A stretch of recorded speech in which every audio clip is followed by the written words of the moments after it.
The racism that Asian Americans or Chinese Americans have faced since their first arrival in this country have been pretty consistent, right? In the sense that we are foreign, we're unassimilable, we carry diseases, right? These are the same things that my great grandfather faced when he first came to the country, right? And so when this virus came up, it's very easy to tap into those sentiments. Oh, these people, they have diseases, they're dirty, right? They're not clean.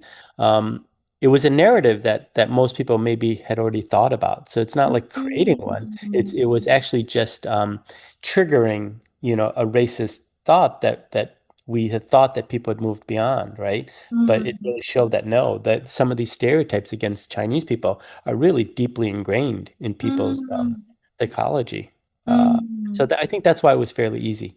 But those people are also from a particular region of China, right? So they should just think of the American Chinese food as just a different region too. It's a regional cuisine of Chinese food, right? Like, so if you were born in Sichuan, right? If you go to Hunan or you go to Guangzhou or you go to Beijing, you're trying a different region of Chinese food, right? It's not the same as yours.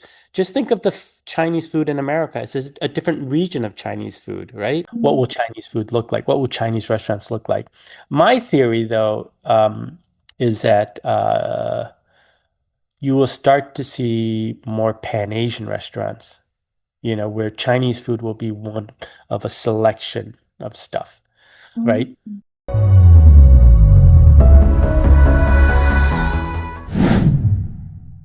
自从2020年新冠疫情爆发之后，美国亚裔和华裔遭受到了一波又一波的种族歧视浪潮，在其中，中餐馆成为受害的重灾区，许多华裔移民和餐馆受到了不同程度的冲击。不仅如此，在随后的经济衰退中，中餐馆也受创严重。在特朗普的第二任总统任职期间所掀起的驱逐非法移民的浪潮中，由于中餐馆是非常显著的目标，无论是中餐馆的业主，还是在其中工作的员工，都很容易成为 ICE 扫荡的受害者。为此，我们邀请美国华裔作家陈国材先生为我们解读中餐馆行业当前在美国的处境以及他们的未来命运。陈国才先生是获奖回忆录《Everything I Learned in a Chinese Restaurant》的作者，他是广东移民的第二代美国人。他还共同创办了亚裔美国作家工作坊，这是一个致力于推动美国亚裔作家发展的重要非营利机构。他曾为电视台撰稿，现在也在制作纪录片，并曾参与政治工作，包括在2008年奥巴马总统竞选期间担任亚裔美国人领导委员会成员。他是一位作家、纪录片制作人、艺术家和社会行动者。Hi, Curtis. Thank you so much for talking to Can News.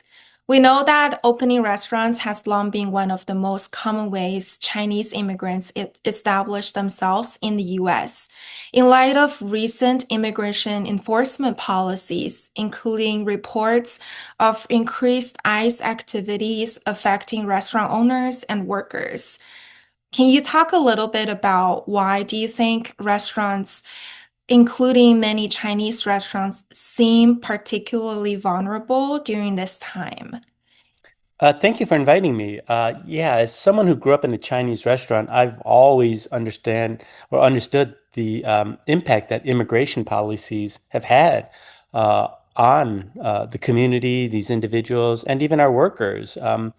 At a very, very young age, at our restaurant, we had a worker that was a paper son. I don't know if you know that term. Before, when they had the Chinese Exclusion Act, right? They didn't let Chinese people come in. A lot of times, Chinese immigrants had to be adopted, or say that they were the son of a Chinese American in order to be able to come in, right? So they had these fake papers, right? And Mhm. so we had this one cook in our restaurant who was a paper son, and he was always, I had to call him uncle, but I didn't understand, well, how is he related to us, right? And he was actually, he was, said to be an immigrant, a member of our family, even though he wasn't. Um, and Mm. so that idea of this relationship, between immigrants and coming in has always been around. For Chinese immigrants coming to this country, working in a restaurant is actually one of the easiest jobs to get, right? Mm. Because you don't need language if you're just working in the kitchen. You're very familiar with the customs, and actually, people might want to bring you in because, you're more familiar with the Chinese culture, right? To Mm. work there. Mhm. And so you do have a lot of immigrants, both legal and undocumented, who are working in these spaces, and so they're prime targets for the agents, the ICE agents these days to sort of raid these places because they know that's where you're going to get a lot of immigrants. Can you talk a little bit more about the paper son, the uncle? What was your relationship like? And was he able to work for a long time at your parents' restaurant? So this is something that was a long, early in American history. So I don't know how familiar your readers, or listeners are familiar with this, but a lot of Chinese immigrants, because they were not allowing people to come in, right? They had to declare that they were Americans, Mm. right? And the only way to do that was to say that their fathers or were here. And because of this fire that happened in San Francisco, where all the papers were burnt, um, Mm. a lot of people lied and said, "Oh, I actually have 10 sons." You know what I mean? I see. And so they became paper sons because on paper, like they declared Mm. that they were their kids, but they weren't. They weren't Mm. biological. And so my great grandfather had paper sons because he was a citizen, because my family had been in the US since the 1800s, right? And so they did Mm. get their citizenship. And because that, they were able to sponsor people to come over. And it was just a convenient way to sort of bring in not just more Chinese immigrants, but also people to work in the restaurants, right? Which is Mm. an easier way to sort of bypass some of these things. And so, it was weird that I never understood that they were related to us. They were just workers, right? Mm. And I'm a little kid and I would ask them to cook things for me and they were always nice to us. And then, at some point, I can't remember how I found out that, oh, that's actually your grandfather's younger brother. I'm like, really? Like, well, he's not really his, but you call him that, but because on paper he is. And if anybody ever asks, right? Like if someone comes in, you Uh-huh. have to say that is your grandfather's younger brother. So we had to like, Oh, go in on the lie in that way, right? I see, I see. So So that they are documented in a way. they became documented because of what's called paper sons, right? So Mm. it's on paper you're part of the family, but in reality you weren't, you know. Mm. It was Oh, that's yeah. very interesting. Yeah, I mean, if you look at it, because the Chinese community was the first targeted, for anti-immigration laws, right? The Chinese Exclusion Act, the Page Act, so many of communities having to circumvent the government and Mm. find creative ways to actually come into this country were first engineered by the Chinese community. Mm, right. And going back to now, how significantly do you feel like this wave of immigration enforcement have affected Chinese restaurants in the States? Yeah, one of the biggest things facing challenges facing Chinese restaurants. So a lot of Chinese restaurants have actually closed, right? A very, very high percentage. They were impacted first by COVID and the anti-Asian racism that happened. So a lot of people were just avoiding Chinese restaurants. But then you have this double whammy now with immigration that's impacted things because a lot of workers who are undocumented, they may already be in the country, don't want to go to work because they're afraid of getting rounded up. Uh, Mm. on top of that, you actually have a lot of people don't even want to come to the US, right? It's not as safe. And so they're choosing to go to other countries like the UK or Australia or other Southeast Asian countries Mm. because then they won't be harassed or whatever. And so it has impacted because one of the biggest challenges that restaurants have faced is finding qualified workers. Mm. My grandfather's younger brother owned a restaurant in Detroit that was open for 75 years. It just closed last year, not because sales or anything, but because they didn't have workers. Mm. So in places, maybe it's not as difficult in, say, places like New York and San Francisco, but when you go to other places like Detroit, where there's a smaller community and there isn't this giant pool of, people to just draw from, right? They're the ones that are getting really, really hit. It's the Chinese restaurants that are in the smaller towns and in different areas because there isn't that stream of Chinese immigrants coming into work at these places. And oftentimes those kids of those families aren't taking over the family businesses. And so Mm, uh, I think that is the biggest challenge. that makes sense. Mhm. And I'm sure there's certain fear around too, which prevent people from coming to work in Chinese restaurants because of the Oh current yeah. time. Oh yeah, no, definitely. Yeah. You find that people just don't want to even go to work. They don't want to leave their house and they're being Mm, advised, don't even open the door, with these ICE agents. hmm. And since you touched on the smaller towns, Chinese restaurants were more infected. Can you go a little bit deeper into that? Or from your observation, why do you think that is? And they're Okay, well, usually family owned, right? Family run smaller businesses. so when you're looking at immigration, there's several different aspects to it, right? One, you have the workers, that are being impacted, right? But you also have this immigration and how it impacts customer base, right? A lot of Chinese students, like international students, are not coming to the US anymore. They've stopped them from coming. And so one of the recent phenomenons was because of the increase of Chinese students studying in America, you had wonderful Chinese restaurants on college campuses, right? Mm. That really authentic tasting food that was great, right? Uh-huh. Because the customer base was actually the Chinese international students, Mhm. right? Now that those Chinese students are not coming to the US anymore, those Chinese restaurants on college campuses are now impacted because that Mm, was their customer base. And so it mm, works on both ends, not just the customers, but also, I mean, not just the workers, right? But it's also the customers. And mm. so you find those restaurants are struggling too. Yeah, that makes sense.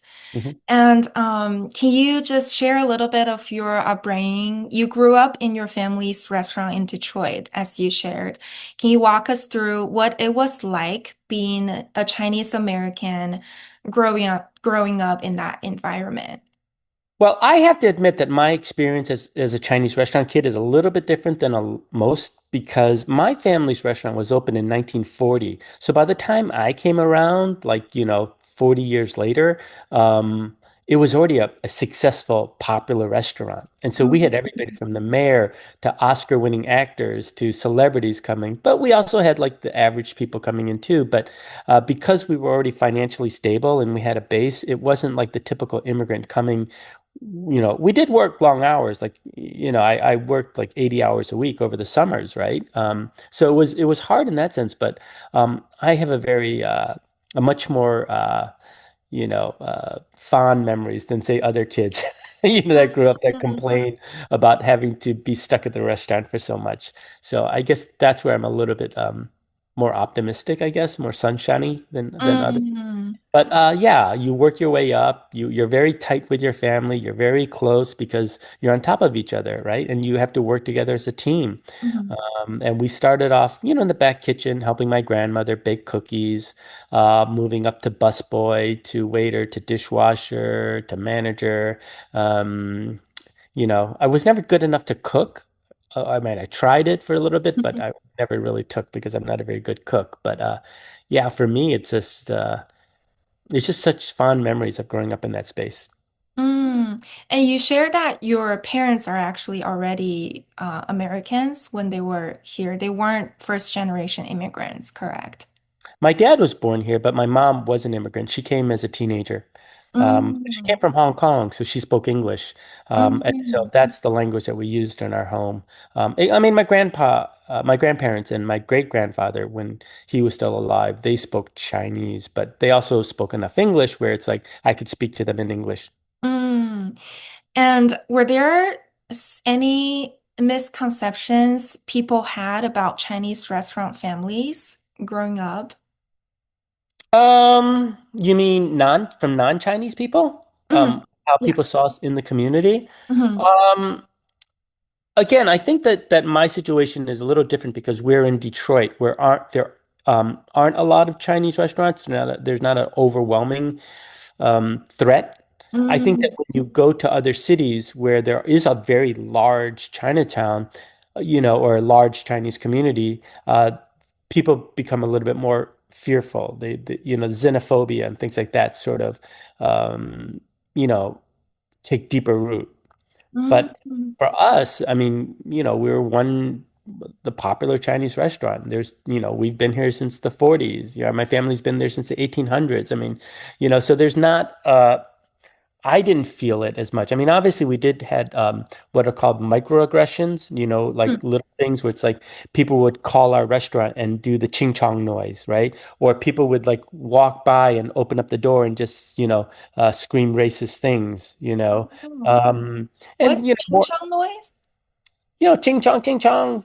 They've never did that before.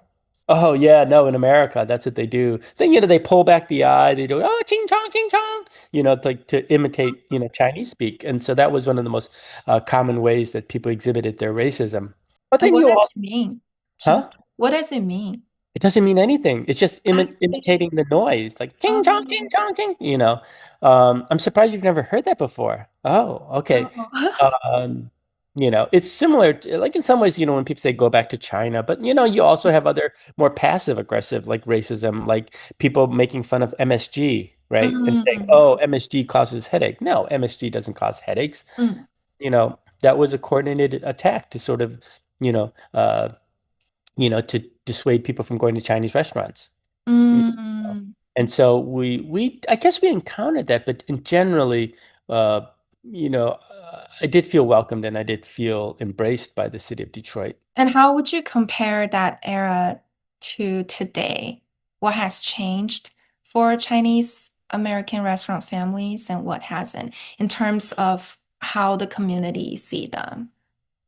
Well, again, being in Detroit, where there aren't a lot of Chinese people, we always understood that the majority of our customer base was not going to be Asian. Mm, So that affected everything from pricing to what we had on the menu to how we served things, right? mm, I think that these days, even going back to Detroit, there are restaurants there that you can tell they're not really catering to white and black customers. They feel perfectly mm, fine that, that it's a Asian customer base. There are enough Asians now living in Michigan where you don't have to rely solely on black and white customers. And so I think that in that sense, um, owning a Chinese restaurant, particularly for Chinese immigrants, becomes less of a hurdle, right? Because I mm, think back in the old days, if you were opening one in the 30s or 40s when my family started, you had this sense of, oh my God, how much English do I speak?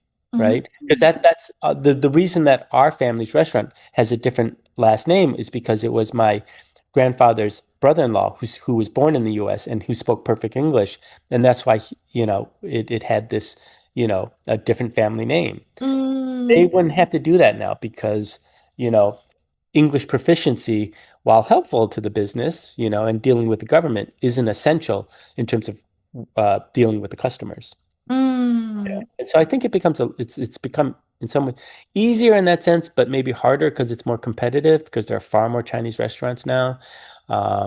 They always cite the quote that there are more Chinese restaurants in the United States than McDonald's, Burger King, Pizza Hut, and Taco Bell combined.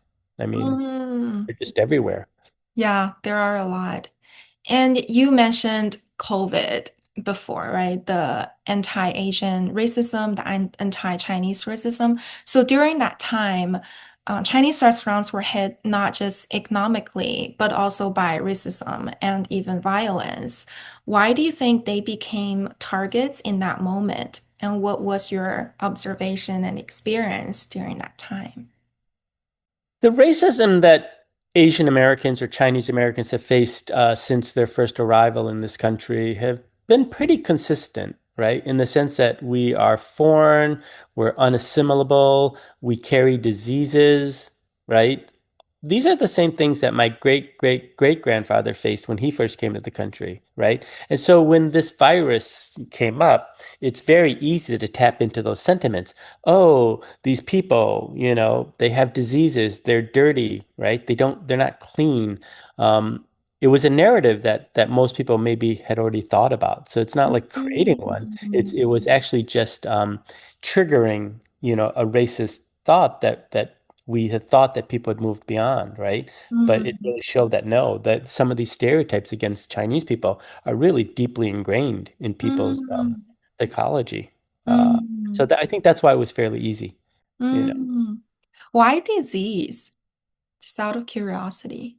I mean, it's the same thing where it's like you'd go to Chinatown in the old days, right? And again, these were stereotypes that were developed in the late 1800s, right?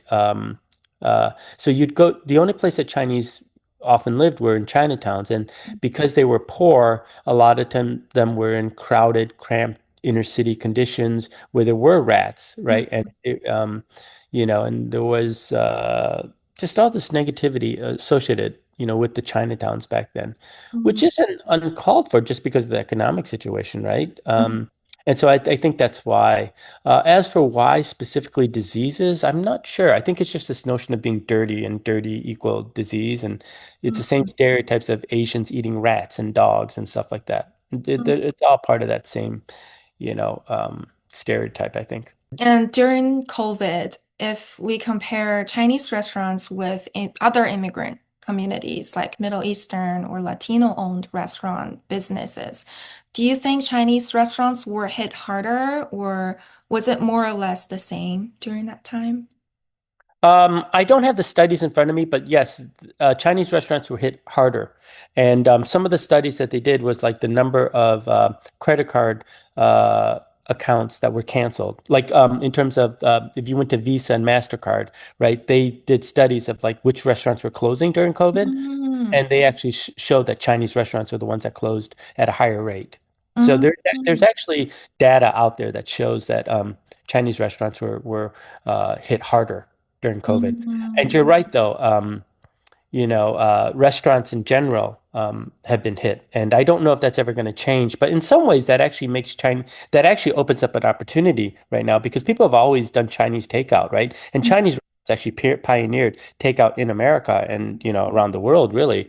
And they say that I think 70% of restaurants receipts are now from takeout. People are no mm. longer going into restaurants anymore, Oh, right? okay. Yeah, they're not going into restaurants anymore. Because of Uber Eats and because people just don't want to go out and it's just easier to just have food delivered, you know, um, and they just eat at home. Mm, And because Chinese food has always been seen as a takeout thing, more so they say other restaurants, other cuisines, mhm, maybe that actually opens up an opportunity mm, uh, for Chinese restaurants to continue thriving. Because Chinese restaurants are a staple of American diet, right? Everybody mm, eats Chinese. It's the most popular food, so you're not going to get rid of it. So, mhm. you so yeah, there's a resiliency amongst these Chinese restaurants. I'm not worried about them ever disappearing. I do worry about them on a small level, right? But Chinese food is just too damn good I agree. not to be around. Yeah. So in that sense, since the pandemic, you think Chinese restaurants have been able to recover? They're adapting. Mm, So for instance, if you talk to Chinese restaurants, one thing that they've moved into is more catering, which mhm, is again very easy for Chinese restaurants to do, right? Because you can put the giant thing in the way Chinese restaurants, say like for instance, other cuisines where if an office was having a party, they'd have to order individual boxes for each person, right? But with Chinese restaurants, right, and other certain Asian cuisines, you can order a giant tray, right? And then people just scoop it themselves. mhm, That's much, much more economical for restaurants, right? The profit mhm, margins are higher with that. And so I think that Chinese restaurants are pivoting in that sense. They're just finding different ways to serve because these restaurant owners have always been very, very responsive to the marketplace. I think that's one of the things that you can say about Chinese restaurants and Asian restaurants in general. They are very, very customer friendly. They are very, very market influenced, right? They mhm. they send something and they will pivot, right? If they think that you want cream cheese in your wonton, they'll put it in and they'll create a dish for it. You know what I mean? Yeah. They have no problem innovating these Chinese Mm. restaurants. That's a very interesting point. Customer friendly and just very quickly responsive to the market. Do you have any examples of your family's restaurant doing that growing up? I mean, just in terms of the dishes that we served, right? Because we're from Detroit, there was a lot of a lot of people came from, moved to Detroit from the South, where there's a lot of Southern influences, and you can see that in terms of the number of fried dishes on our menu. Because I don't think Mm, fried food is as prevalent in traditional Chinese cooking in China, right? it's not like the main It's thing. not the main, right? Because it's Yeah. mostly stir fry and Mhm, fresher, healthier that way. mhm, But if you go to a lot of Chinese restaurants in America, they have a high degree of fried foods, right? But that's because mm, that's who the customer base is. And so you can just look at it. I mean, but we were very adaptable. It's like someone would come in and say, I don't want this in my egg roll, right? And my grandmother would, you'd have to pre-order it because egg rolls took a while to make. But, just even dishes, people would be like, oh, can you throw in $3 extra worth of shrimp? We do that. You know what I mean? And mm, then when that started happening, we would put that on the menu. Oh, add, for extra fee, you can have more things. But those were adjustments to the menu based off of what the customers were requesting. mhm. Definitely. Hmm. And you mentioned the resilient part of, I think that's from what you shared, that's what you seeing in Chinese restaurants, owners, staff. Do you have examples of that as well from your own experience? Well, our restaurant was in the inner city of Detroit, right? Which was really hit by crack, AIDS, crime, everything in the 80s. But my family, we did reduce the hours, but we found different ways. Like I said, we started going into catering. Particularly, there was a medical center not too far from our restaurant, and so when people stopped coming into our restaurant, because in the old days, people in Detroit would go out bowling and they go to the movies at night, and so we would have a late night crowd, right? We had to replace that business. So maybe it wasn't, replacing it with other people going out at night, but instead we found customers during the day.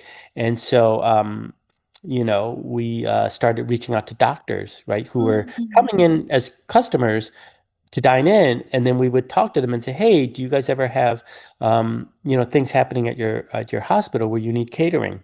Right? mhm, And mhm, so we pivoted to that, and that actually was how we made a lot of our money was these party trays for doctors and pharmaceutical companies and other drug reps, um, you know, uh, mhm, who were sponsoring talks, and it was just easy to have a bunch of Chinese food there.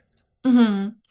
So Chinese restaurants have a long history in this United States, as you also mentioned, and they often still feel like something foreign or exotic. Do you think that is still true now? That's it all. I think people understand Chinese food is American. I think that it's just, when I was growing up, people used to have this phrase, it's that's apple pie, American is apple pie, right? Or that was the perception. But I don't think we think that way anymore. I think that, we think of American food now as we still think of hot dogs and hamburgers, but we also think of pizza and we also think of Chinese food, as Mm, typically American and tacos. Do you know what I mean? So I think that we're getting much better about it. I don't think that Chinese food is seen as terribly exotic anymore. mm. But I So it's have to only in say, the past. it was only in the past, and it was actually done as a marketing scheme from Chinese owners because in the old days, Americans all ate food at home, Mm, right? It was only after the middle class started developing and that women were starting to go into the workforce that they started going out to eat.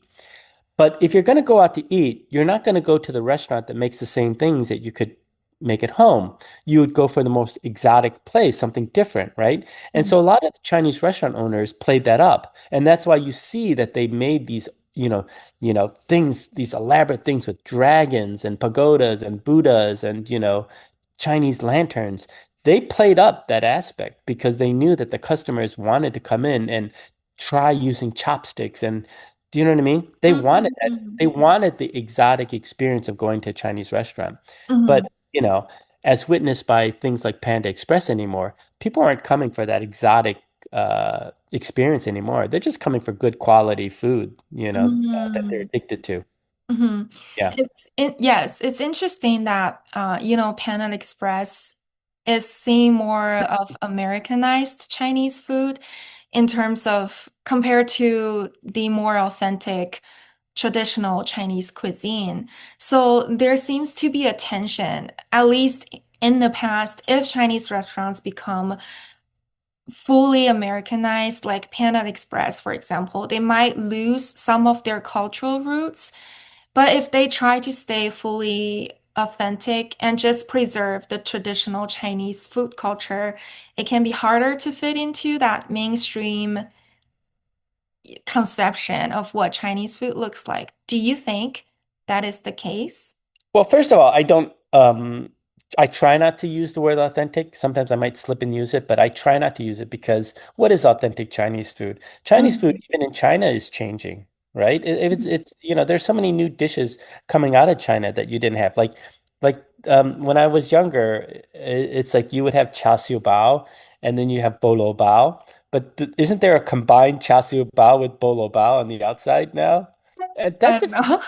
they do that in Hong Kong, right? But Mm, that's a fairly recent invention, right? mhm, Or even dan tat. Dan tat is Portuguese, right? I mm, mean, so, and even Peking duck is what? Just how many few hundred years old?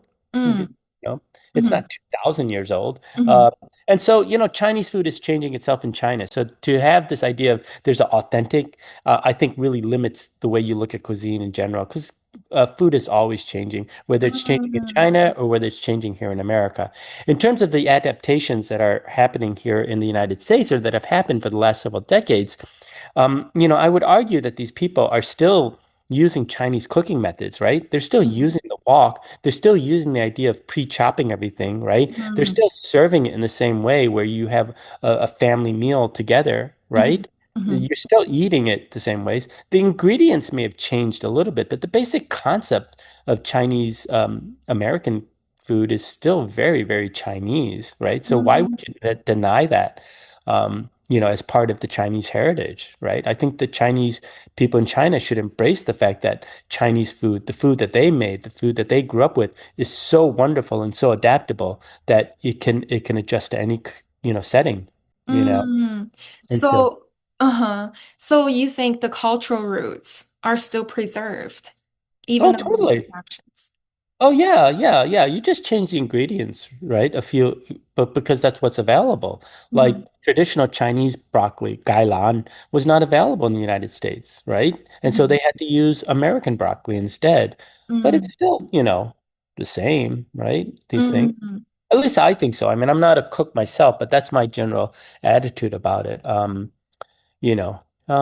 And we should embrace these changes, right? And the fact mhm, that Chinese food is the most popular searched item, when you look at Google searches, right? mhm, Chinese mhm, restaurants are the most Googled cuisine.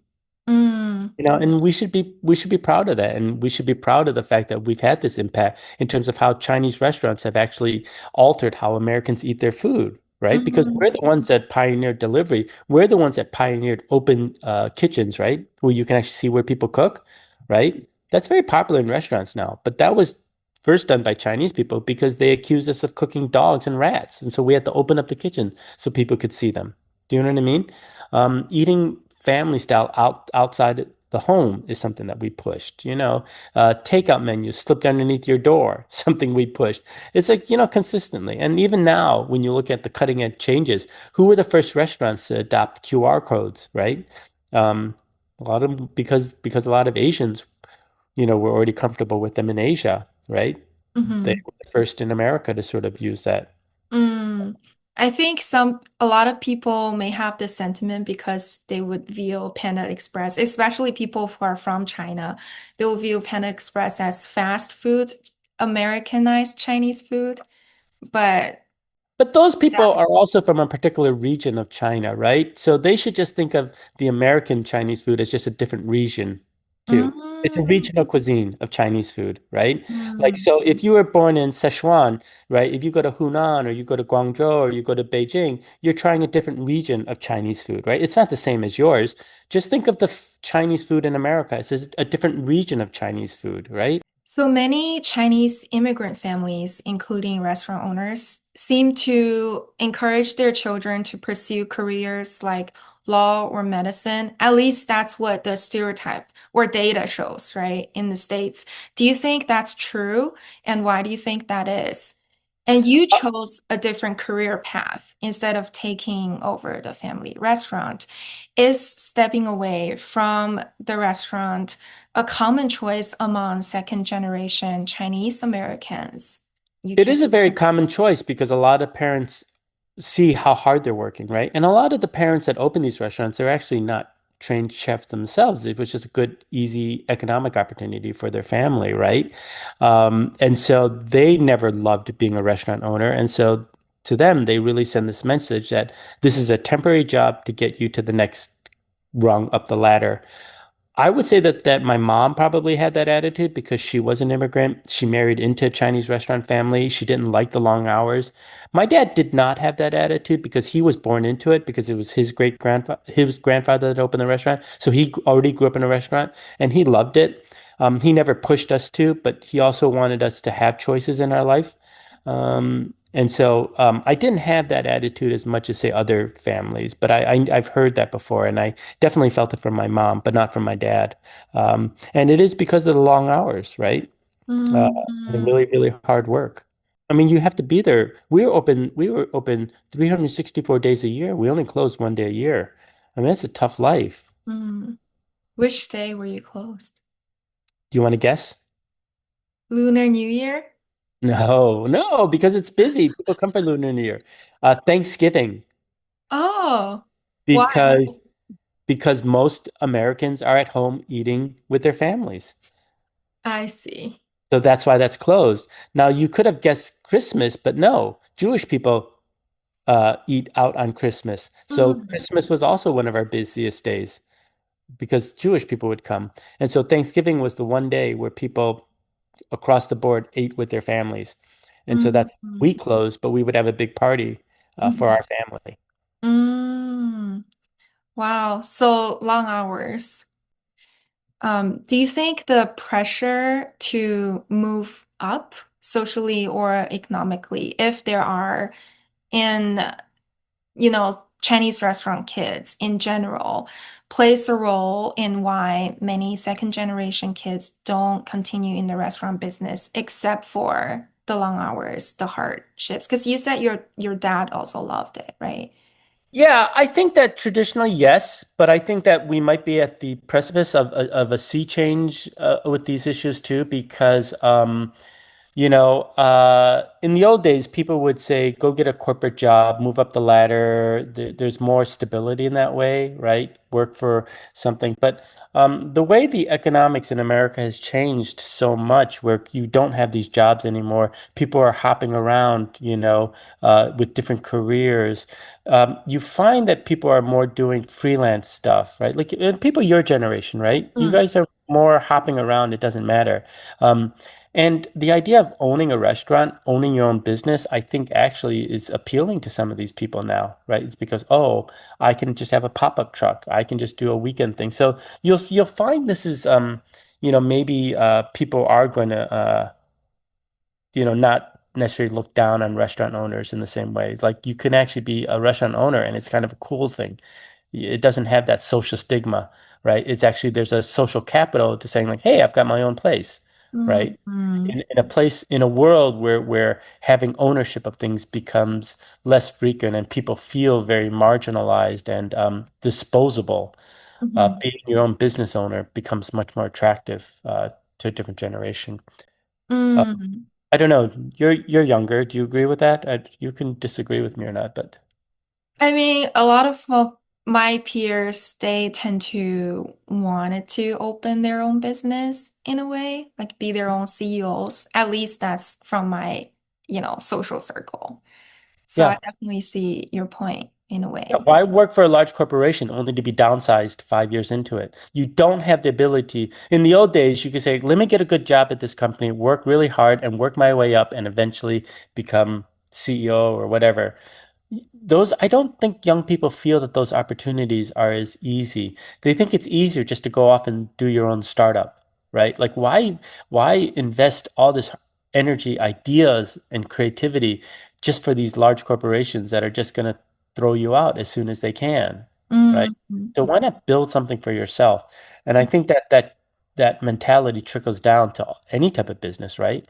Do a mm, startup, start up your own restaurant, start up your own art studio, start up your own tech company, right? And I mm, think that fits in, I think. mm. In terms of what we talked about before, racism, right? Anti-Asian or especially anti-Chinese, how do you see that kind of change over the past decade? Is this still a factor that would affect those who are running business right now in Chinese restaurant industry? I think that racism really spiked up during COVID. I would like to think that it has gone down a little bit. I'm not saying it disappeared, but it's not as prevalent as anymore. I think it's a factor that you always think about, in when opening a business, in terms of what you put on your menu, where you locate yourself, what kind of hours. It's just a factor of living in America, right? That you think about these things. But I don't think it's, I think that people are always going to want to start restaurants. They're always going to want to serve food. People are always going to want to try different cuisines. And so um, I think that's always going to be around. I mean, what'll be interesting is the type of Chinese food available. I think it's diversified a lot. When I was growing up, it was primarily Cantonese, and Mm, then Hunan and Szechuan came along, and then suddenly you had Taiwanese and Beijing and Fuzhou, and now you've got all these other. You go to San Gabriel Valley here in Los Angeles, and there are just these provinces that I've never, had food from before. I mean. Xinjiang, I mean, there's a lot of stuff that's been popular for a good 20 odd years, but there are even newer ones beyond that, like other provinces I've never heard of before, right? mhm. Um, Probably opened by newer generations of immigrants. yeah, and they tend to be spicier, Mm, um, you know, and so that'll be interesting how Chinese food changes, because Chinese food will always be around. It's just what does it look like? I think that's the bigger question. What mm, will Chinese food look like? What will Chinese restaurants look like? My theory, though, is that you will start to see more Pan-Asian restaurants, where Chinese food will be one of a selection of stuff, mm, right? Because it's very easy to have like the greatest hits where you could have like a few Chinese dishes, and then also you'll see on the menu chicken teriyaki, or you'll see Indonesian satay on it, or you will see bulgogi, right? You'll start to see a little bit more crossover amongst Asian cuisines, I think. fusion, you mean? Well, fusion, not in so much the dishes fusion, but in terms of the menus, a little bit more Pan-Asian. Mm, I think I'm not saying you'll always still have the separate Chinese restaurant, the separate Thai restaurant, but you'll start to see a little bit more blending along the edges, and you'll start to see some that are just, you know, Asian restaurants. Like before, you wouldn't say, like, "Oh, let's go to the Asian restaurant," right? Because that wouldn't make sense. But now you can go to a restaurant and you will know that, oh, okay, it will be predominantly one culture, but they will also have a few other Asian dishes. So like the buffet that we occasionally go to out here, it's primarily Chinese, but then they have a giant sushi station, and they also have kalbi, and then they also have see if they have any Vietnamese dishes on there. But you know what I mean? So they'll have a few different Asian cuisines altogether. And that seems very natural, very comfortable, right? mm. Did So you? uh-huh. So in today's landscape, as you described, do you think the restaurant industry is still a primary entry point for Chinese immigrants today? Or are newer immigrants finding opportunities in other sectors instead Well, of? I think that Chinese restaurants will always be popular in entry because people feel very comfortable in restaurants, right? And the language issue. But I think that with other communities, I don't study immigration, but I don't know where people are moving into. But you see that with everything, right? Like it's like the way that uh, motels in America are dominated by Indians, Mhm. the way nail salons are dominated by Vietnamese, the way, Cambodians really dominate the donut market. You know what I mean? And so as soon as you get one person in and they start spreading the word into the community, it becomes that way. So who knows? Maybe there'll be a Chinese immigrant that suddenly enters into the wig making, industry, and then suddenly the Chinese take over the wig making. You know what I mean? So Mhm. you can never know where these things go, but I always think that Chinese restaurants will be a stalwart just because there's so many and because Chinese food has always been the way for us to sort of make connections with other people through Mhm. food.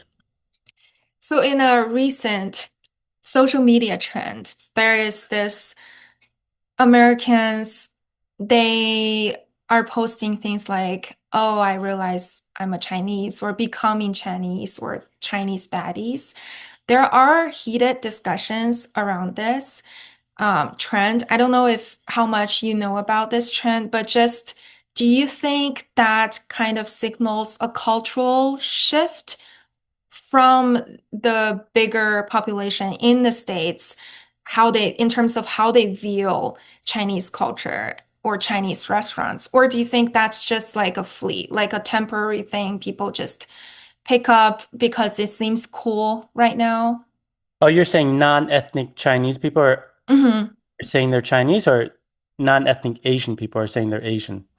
Chinese, especially Chinese. Like, for instance, they would drink hot water, wear slippers, house slippers at Mm. home, or I mean, do it's, like date tea or things like that, and they will post becoming Chinese because it's a trend now, especially on TikTok or Instagram. well, I'm not on TikTok and I don't know about Instagram, but I think with certain Asian cultures, like Chinese, I mean not Chinese, but Korean and Japanese, definitely, they're very, very trendy. They've always had been. I think with China, it's always been a little bit different because of the size of the country and its potential to overtake America, right? Because Mhm. Americans are threatened by China, whereas I don't think that they're as threatened by Korea. I mean, they're a little threatened by Japan, but not as much anymore, right? Just because of the size. In terms of how do I feel about that, I think that again, relating this back to food and Chinese restaurants, you can see the trends, right? So in the old days, America always exported their restaurants around the world as a form of soft power to influence culture, right? And assert their dominance. It's really fascinating to me that now Asian restaurants are doing the same thing coming to America, right?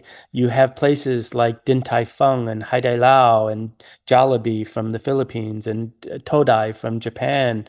You know what I mean? They're bringing their culture here because they're able to compete. And I think that does say there's a fundamental shift in understanding of like who are the global, which way is culture flowing. It's not just America exporting our culture, right? We are now being influenced by other cultures, and it is a whether it's a tacit acknowledgement or just a subconscious thing that's happening, but it's happening, right? Asian culture, you know, um, is ascendant, right? I mean, that fits with the Asian philosophy or the Chinese philosophy, right? Of dynastic cycles and stuff like that. I mean, and I think China has just been waiting for the last few hundred years for their turn, right, to like come back out on top. You And I think think so? they've been waiting. I think they felt like they deserved to be on top. Do I think that China's culture is ascendant compared to Mhm. the well, I think that when you look at investment and things like that, yeah, I mean, you just compare what we're happening in America and what's going on in just politically right now. We're in a very crisis point about where our country's headed. China seems to be very focused. They know which way. I don't agree with all the changes that are going on with China, but there's a strong sense that they feel optimistic about, where their country's headed. Am I wrong about that? I don't know. I mean, you go to their cities. I mean, they're just so fabulous. I mean, the infrastructure, the investment they've done, how they're so far ahead with green energy and other new technologies, right? They're doing the stuff that America did, during the last century. We were investing in group projects, in industries, right? In research and development, investing in universities, right? To have the next technological advance, right? So that they would be here in America. We're not doing that anymore. And it's, especially in the last year or two, with Trump turning away the brightest minds, particularly from China, Chinese immigrants, from coming to our country, studying in our countries, doing their research in our country, and then offering these people, a pathway to citizenship. We are not even letting them in the country anymore, and so they're taking their knowledge, their innovation, and they're taking it to other countries like Australia and the UK, but they're also staying in China now, right? And that's going to impact the US because what is the percentage of IPO, in America that was founded by immigrants? It's over 50%. And if we don't have that anymore, you know what I mean? Mm. It's going to impact our competitive spirit. And that's why these people are really shooting themselves in the foot when they say, make America great again. Well, you know what? Who made America great? Immigrants. And you're not letting immigrants in, you're not going to be great again. And you think America, in terms of economy and just soft power, as you shared, or just in general, are descending now? I wouldn't go that far. I would say that we are not investing properly in terms of being able to remain competitive. We are all for short-term gain, and we have been for the last several decades. Do you know what I mean? We have allowed our infrastructure to you know, I don't want to say devolve or whatever, but we clearly have not invested in airports, in ports, in rail, all the things that would make for a strong economy, right? And open up new markets. We're just not doing that. We're just so hung up on the bottom, the quarterly profits, right? You know, um, and we're not supporting our workers and we're not, providing them health care and things like that. And so, um, America's had a great run for a long time. And if we want to maintain that good run, we have to continue investing for that next generation. And I don't think we are. We're being quite selfish as a generation. So, growing up in a Chinese restaurant, do you feel that experience have shaped how you see class power and opportunity in the States? Also, your family were working class, right? As you shared in your book as well. Did being working class influence your activism or storytelling? Do you think their voices are adequately represented in the media today? No, I'm a big advocate of working class stories. Partly because my family was working class, but also being from the city of Detroit, where you had the auto industry that was decimated by global trade policies. And I feel like I saw it firsthand, through our customers and the devastation that it sort of wrought. So I do worry about that. It's become so hard these days because the class divide in America has really been exacerbated. The only people that can go into these fields of thought, whether you're talking about arts or journalism or academia, it's really middle class and upper middle class people generally that has that type of stability and access, and so how is that going to impact the thought that's being generated and the concerns and the policies that our government's, pursuing, I think is something to monitor. But I definitely feel like working class people feel like they're not being heard, and that's why they've been the swing vote, for the last several presidential cycles.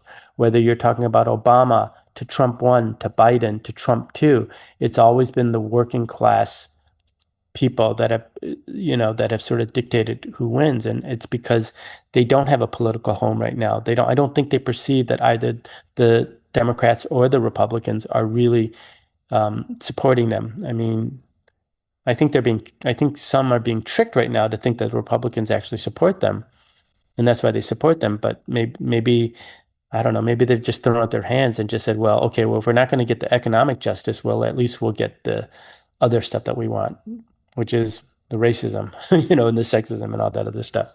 But I Mm, guarantee you that if you had a party that was really good on these economic issues, people would, not be voting on their racism and stuff like that. mm. Going back to Chinese restaurant, where do you think the future of Chinese restaurants in the States is? Or how does it look like for you? I think Chinese food's just going to keep diversifying, and I think that it's always going to be a big part of the American cuisine, and I think that ultimately, at the end of the day, it's going to just define how we as Americans eat, right? Family style, you know what I mean? Yeah. So I'm very optimistic about it, and I love Chinese food, so I'm always happy to promote it.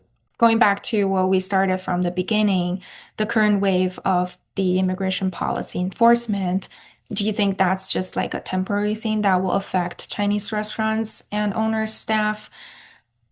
Or is it like a hard hit? I don't know if we can predict it because part of it is like who's in political office. If the current administration is replaced by one that's much more friendly towards immigration in 2.5 years or however long, then I think it'll bounce back to some degree. Um, you know, but I don't know how much it'll bounce back. We'll see. But Mhm. it just goes to show you that federal policy really does have an impact on the day-to-day lives of Americans, right? Sometimes people think of government as being this thing that's disconnected from their lives that they don't have to pay attention to. But no, this shows you we have to, right? And as Asian Americans or as Chinese Americans, we can't just come to this country and only want economic progress, right? Because you can't have that without political progress. They go hand in hand. That, your economic success will be limited if the political process is also not in your favor. And so I would say that for immigrants coming in, sure, fine, focus on the economics, focus on supporting your family. But at some point, you have to understand that you have to be part of the political process in America. And hopefully, you are supporting policies that are more beneficial for other immigrants or other people that want to become immigrants, the way that you benefited, the way that you were able to succeed. Don't pull the ladder up from behind you, now that you've succeeded. And I think that's the message that I would love Asian Americans and Chinese Americans to embrace. Yes, you came to this country, you worked hard, you sacrificed, and your kids are now going to the top schools and now they're getting great jobs, right? But let's try to make sure that that system continues for everybody, because it is becoming more difficult and more difficult because there are forces that are really trying to shut off this pipeline or these opportunities. And so don't be part of that side that's shutting off opportunities. Be part that recognizes the beauty of America and what America can mean, not just for the people here in this country, but globally, and try to be part of the good and not the bad. One last question. Sure. If your younger self, the kid, were helping out with your parents in your family restaurant in Detroit, could see today's America, what do you think he would say? You mean right now, 2026 America? Hmm. It's really sad, because one of the beauties of owning a Chinese restaurant or working in a Chinese restaurant is the diversity of the customers, right? And you could just sit down and talk with anybody. And, people were different, politically different, from different races, different religions, different sexual orientations. And we all got along. But it's to this point, it's been so politicized because, a certain president wants to attack other Americans. It's forced Americans to sort of be in this like mode of being suspicious of each other and hateful towards each other. So, which is the exact opposite of a Chinese restaurant. So it's antithetical what's going on. And you hope Americans truly understand the families behind these Chinese restaurants, right? Yeah, and what Chinese represents, it represents America. It represents, the different communities coming together and sharing their ideas and their beliefs and their customs with each other. Chinese restaurants represent the beauty of what America can be. Thank you so much for talking with Can News, Curtis. Sure, happy to.